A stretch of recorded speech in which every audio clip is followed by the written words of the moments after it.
before at the end of the last video, I actually said that we talk about measures of dispersion or how things are distributed. But before I go that, I realize that I have more to talk about, especially the mean. And before I do that, I want to differentiate between a sample and a population. A sample and a population. And I touched on this a little bit in the last video. Let's say I wanted to know, I don't know, let's say I want to know the average height of all men in America, right? So let me make the set of all men in America. So that's all men in America. I know there's 300 million people in the U.S. and half of them maybe roughly are men. So this would be 150 million men. Right? And it would be nearly impossible, even if I was intent on doing it, to actually measure the average height of every man in America. Frankly, every few seconds, one of these men is being born and one of these men is dying. So, by the time I'm done measuring everything, someone would have died and some new men would have been born. So it would almost be impossible. And if not impossible, it would be very tiresome to measure this the average or the mean or the median or the mode of this entire population, right? So the best way I can get a sense of this, because I'm interested in what the average of the population is maybe I can take the average of a sample. So what I could do is I could go up to, and I try to be pretty random about it. I don't want to hopefully my sample wouldn't be my college's basketball team, because that would be a skewed sample. But I try to find random people in random situations where it wouldn't be skewed based on height. And I maybe collect 10 heights, and I get, well, maybe even, the more people I get, the more indicative it is. But if I got 10 heights, and those 10 heights were, I don't know, I'll do it in 5 feet, 6 feet, 5.5 feet, 5.75 feet, and, well, let's say I only do 6, or let's see, and 6.5 feet, right? Those are the 5 people that I sample, and we could talk more about what's a good way to generate a random sample from a population so it's not skewed one way or the other. But anyway, if I wanted to get a sense of it, and if I was kind of lazy, so I only took 5 measurements, this is the way I would do it, and this would be a sample. This would be a sample of the population. So instead of taking the mean, let's say that's how I wanted to calculate the average, by taking the arithmetic mean. Instead of taking the arithmetic mean of this entire group of 150 million people, I might just be happy taking the mean of this sample, and that'll be called the sample mean. And I want to introduce you to some notation, even though it's kind of so in statistics speak, the mean, this mu, Greek letter, essentially the Greek letter that later turns into m, but mu is the population mean, and this is just a convention, population mean, and x with a line over it, that is equal to a sample mean. Sample mean.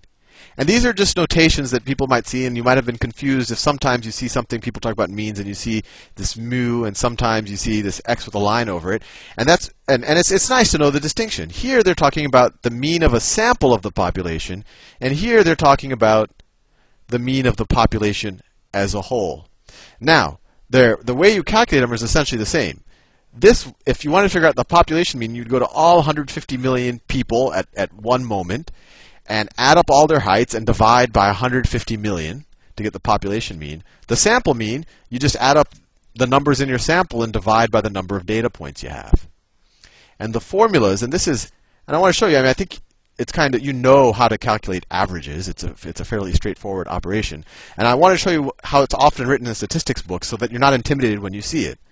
The population mean, they'll write it as, so just so you know the convention, each member of a, well, let me do the sample first. Each member of a sample, say this is the first sample, they'll call that x sub 1.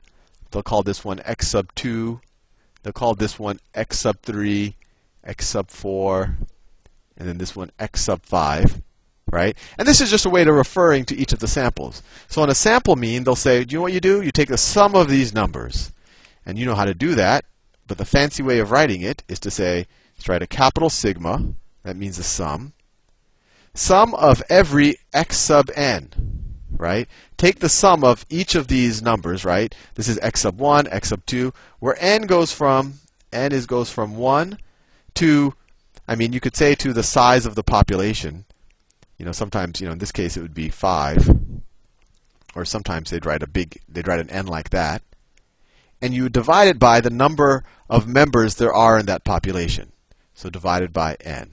And then, so this is, when you see this in a book, you're like, wow, this is advanced mathematics.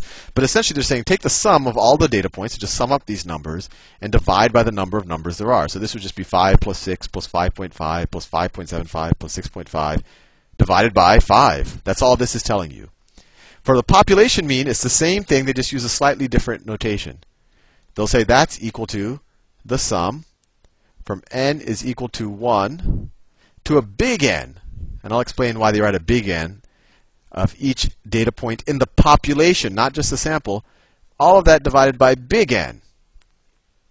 And this is just a way of, when they write big N, they mean 150 million. They mean, we want you to get every data point in the entire population. So that's what they mean by, and then divide by the number of the entire population. While with small n, it's just the convention, the notation that they say, hey, we just want you to get some smaller number, not the entire population. But the way you calculate them is they're essentially equivalent. Anyway, I wanted to leave you with that just because this is something that if you don't get it clarified early on, it's a fairly simple concept. Later on, it becomes very confusing when people want to differentiate between the population and the sample mean, and you see these formulas written slightly different. Sometimes you'll see a mu, and sometimes you'll see an x with a line over it for the sample mean. Anyway, I'll see you in the next video.